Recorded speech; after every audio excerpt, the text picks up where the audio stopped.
Well, it's built color off 4x4 van, and even though we haven't unloaded the shelter yet, I couldn't resist to come out and start mocking stuff up. And I've just done it, you know, an hour here or there after work. But I got some things.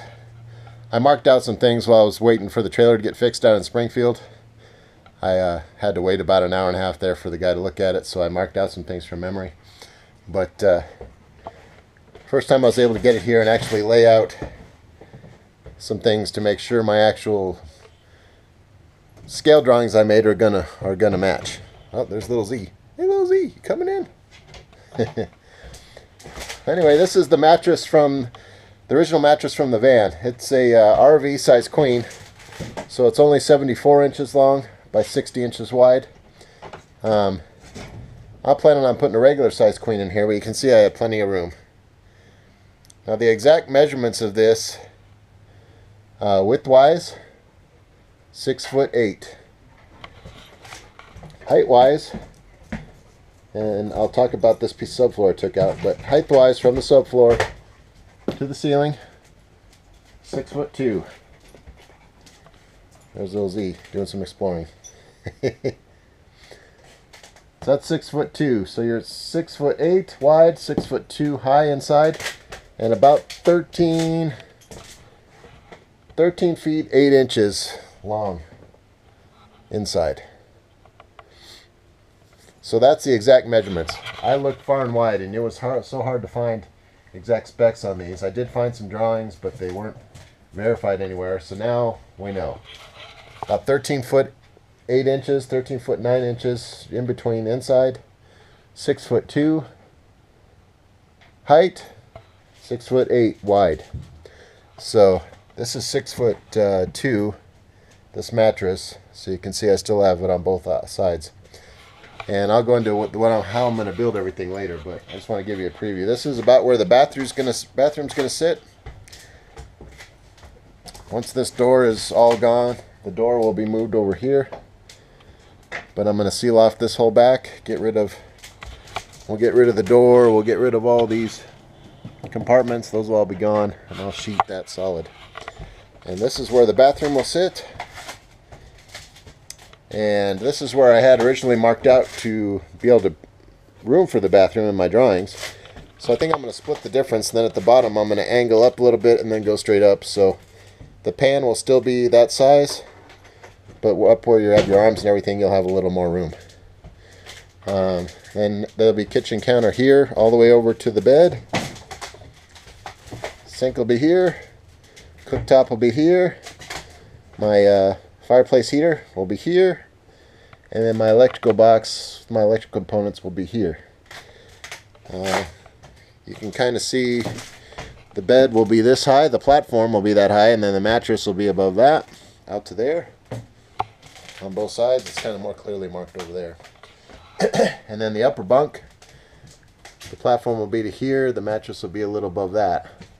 Probably a little thinner mattress on the upper bunk, since it'll be for a child, so they don't need as thick a mattress as we heavy adults do. And I'll re-insulate all of that, of course. Now, the only thing I've taken off are these two panels here, and they were on either side here. And what those were used for is the heating unit was there, and they ducted over to the bottom of those panels there, and that ducted heat up into the walls, and all the hot air came out of these perforated panels all the way down. And then these two are vents down below on each side, so when you pump the hot air in, the cold air would be pushed out those vents and outside. And I took those off to get the bed in here, the mattress in here, just to kind of mock it up and see how it would work. But, and this might be hard to see, so you can see some of the covering is coming off the foam insulation that they have in here, because this is where the heat went in. But you have about an inch of this foam that's glued to the outer skin. The walls are 3 inches deep. So you have the outer skin out there, you have the inch of this foam, and then you have a little over an inch and a half. This varies, a little over an inch of half of air gap on the walls, and that's where the hot air flowed through from the heater through these wall panels. Now I'm gonna have to re-insulate all this, and I have plans for that, but that's how they came stock. And all of these rails were stock. That's how they attached equipment. They're even in the floor. Underneath here are the same rails down on the floor there also, and they're also up on the ceiling here. And that's how they attached in anything from electrical equipment to desks, heating equipment, sinks, medical equipment, you name it. That's how they attached it all. And I'm going to save those. Those are all aluminum, and I'll save those for maybe future use. Yeah, and your heat and your AC would come in here. Sometimes a generator would be here. Here's a power input from the outside. If you had an exterior power source you could hook in. Most of these back hatches have been patched over. That one's still open, and I'm not sure what those were used for. Maybe for connecting heat, or who knows, HVAC, who knows what they were used for. But at any rate, that's what it looks like when it's in its raw form. The other thing I'll show you is that my roof vent is going to be about right here. This is the center rib in the frame. I'm going to keep it that side of it, so it'll center about here. And I'll show you that up on top here next. So here's the top. And you can see, like I said, I had to move this panel over because right back there is going to be a round, it's about a 7-inch round bathroom vent will be back there. Right here, about here, will be my chimney for the fireplace heater, somewhere next to it, or maybe vice versa, but right around here will also be the entry for the solar panel wires into my electric box. That's where my roof vent will be, although it'll only be this much sitting up here, so it won't be that tall. That's the ring that goes down inside. So a lot of space up here. A lot of space. And that whole side, I'm going to keep it for like a sitting area, or somewhere to stand up there if you want to see things far and wide. I'm going to keep the ladder over there. And this is all covered with like sandpaper, anti-slip coating on the top. And I'm going to recoat all this before I do any of this. But the next thing I'll do before I coat it, I'm going to cut in the roof vent and have that all ready to go before I recoat all this. I'm going to have the hole there. So that'll be coming up next. So that's the roof. Now there are two types of FM2 shelter. One's a Zeppelin. Well, there are actually three types, but the two main types are Zeppelin and Dornier. Dornier being an older version, and that's what I have.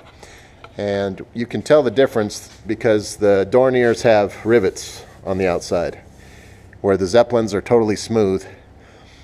The Zeppelins came a little bit later, and they use glue and sandwich glue panels, and they're glued together mostly with a couple of main support beams, where the Dorniers have a lattice frame. That's why all the rivets crisscross. Here's the front. Those are the two big openings that you see. Those have been blanked off inside, and that's the electrical opening there. I'm not sure I'm going to do a whole lot with this, but reseal it. I want to save one of these. Might eventually become a pass-through, or maybe both of them might become a pass-through eventually, so I'm going to save those on the outside. Here's a closer look at those vents down below. So there's a little gap here that hooks up to a pipe behind here, and that's how those vents work. I'm going to save those. Right behind here under the bed is going to be storage for propane, propane bottles. So I'll have a little floor vent under here, but that'll be a good intake vent there also. Behind here, the refrigerator will be behind here, so there'll be a good air intake there, even though I'll have some internal air movement in there. So I'm going to reuse those. So that's a quick overview of the shelter. Here's the piece of subfloor that I took out, and it's just this is about 1/2 inch They put these spacers on to get over the rivets, and then they had some vinyl on top of this, so altogether it came to 3/4 of an inch, which is perfect because the hardwood I'm going to use is 3/4 of an inch. But as you can see, there's no sign of any water damage, no sign of, and I don't know how often they retrofitted these. I'm sure this isn't original from 1980, but I know this sat outside for, well, when I got it, it sat through rainy conditions for at least 2 months while I was waiting to get it. But I know it was in a storage yard sitting outside for years before that. So good to see no signs of any water damage on the underneath the subfloor, any water at all really. And so that's good news. And the same thing in the walls. That foam was all dry. There's no wasn't waterlogged or anything. One big fear that you get, if these been moved around a lot, some of the rivets might get compromised and you get water in there, but I've checked on several places and there's no water in there, so good news. Not waterlogged, everything's dry, so it looks good. So that's an overview of the shelter. This weekend we're going to get it off the trailer, set it on some roller dollies right next to it over there where the canoe is, so I can get the van back in here. But other than that, that's what it looks like, and that's what I'm starting with. Before I take it off of the trailer, though, I'm going to take this in and we're going to weigh it, and then we'll weigh the trailer again so we get an exact weight on it. And I'll share that with you in the future, so I have exact specs on everything that we're looking at. Now this sits, I didn't show you, but it sits on skids. That's why it's sitting up off the floor down there. But the outside measurements with the skids are approximately 7 by 7 by 14 on the outside. Now you lower the height inside is shorter because you don't have the skids plus the floor plus the ceiling. The walls make the width shorter and the length a little shorter inside. But 3-inch walls all the way around, including the floor and the ceiling. And insulated walls and ceiling with 1 inch of foam so far. I'm going to do a lot more. I'll get into that later. And then I'll insulate the floor before I put the hardwood floor in. So that's an update, and I guess I'll make another video when we have more to talk about. Until next time.